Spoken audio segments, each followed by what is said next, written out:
Investasi saham, pengantar bisnis minggu ke-13. Kami dari kelompok 3 KPD. Yang pertama ada Safira Nimato Istiqomah, yang kedua Rida Amalia Riyadi, yang ketiga Sandra Rustiara, yang keempat Jefferson Lewin, dan yang kelima Kenny Chandra Wijaya. Perkembangan investasi saham di Indonesia. Pada mulanya investasi saham di Indonesia sudah ada sejak pada masa penjajahan Belanda, yaitu pada abad ke-19. Hal ini dibuktikan dengan banyaknya peninggalan-peninggalan dari bangsa Belanda di Indonesia. Dari masa tersebut, permainan saham di Indonesia mengalami pasang surut. Bahkan pada tahun 1998, Indonesia mengalami krisis moneter, di mana hal ini mengakibatkan banyak pasar dan investor asing di Indonesia menutup gerbang investasi mereka. Tetapi perlahan-lahan permainan saham dan pasar modal di Indonesia mulai bangkit kembali. Pengertian saham.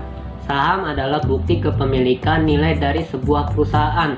Artinya, pemilik saham adalah pemilik dari perusahaan itu sendiri.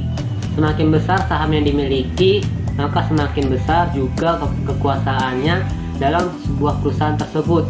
Dengan menerbitkan saham, perusahaan mendapatkan keuntungan, yaitu pendanaan jangka panjang yang dapat mereka gunakan untuk menjual keperluan dalam bisnis mereka. Keuntungan atau dampak positif saham. Yang pertama, persentase keuntungan yang didapat sangat menjanjikan. Walaupun modalnya sedikit, modal minim yang dibutuhkan adalah 100.000 saja. Bahkan bisa jangsel untuk membeli lembar saham. Yang kedua, tidak perlu membuang waktu dan tenaga sampai mengabaikan pekerjaan utama. Karena aktivitas investasi saham bisa dipantau di mana saja dan kapan saja. Dan yang ketiga, margin keuntungannya menunjukkan kenaikan harga yang signifikan. Semakin naik harga saham, maka perusahaan yang dimiliki semakin besar dan keuntungan pun semakin bertambah. Resiko atau dampak negatif. Resiko pertama yang mungkin kamu alami dari investasi saham adalah kebalikan dari capital gain, yaitu capital loss. Hal ini terjadi ketika harga jual lebih rendah dibandingkan harga beli. Yang kedua adalah suspend. Selain capital loss, suspend merupakan salah satu resiko dari investasi saham. Maksudnya di sini adalah saham terkena suspend atau diberhentikan perdagangannya oleh bursa efek. Dengan begitu, berarti para investor tidak bisa menjual sahamnya hingga suspendnya pun dicabut.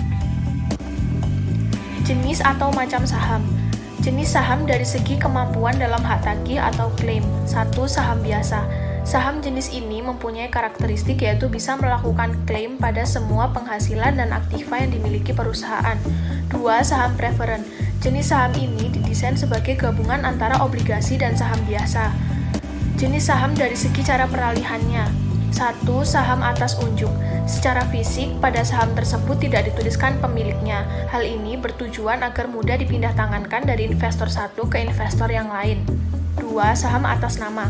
Kebalikan dari saham atas unjuk, pada saham ini pemegang saham tertulis jelas namanya di dalam kertas saham, dan cara peralihannya pun harus melalui prosedur. Jenis saham dari segi kinerja perdagangan. 1. Yaitu blue chip stock. Jenis saham banyak diburu investor karena berasal dari perusahaan dengan reputasi tinggi dan memiliki pendapatan stabil konsisten dalam membayar dividen. Kedua, income stock memiliki keunggulan dalam hal dividen lebih tinggi rata-rata dari tahun sebelumnya. Teratur membagikan dividen menjadi daya tarik tersendiri. Ketiga, ada growth stock yang dibagi menjadi dua, yaitu well known, mirip dengan blue chip, pertumbuhan pendapatan tinggi dan sebagai perusahaan reputasi tinggi. Kedua ada lesser known, walaupun bukan dari petinggi industri, namun jenis saham ini tetap menghasilkan growth stock yang biasanya berasal dari perusahaan yang kurang populer di kalangan emiten.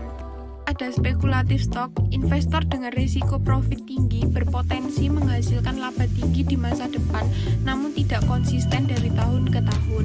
Kelima ada counter cyclical stock, jadi jenis saham ini paling stabil di ekonomi bergejolak karena tidak tergantung kondisi ekonomi mikro maupun situasi bisnis secara umum.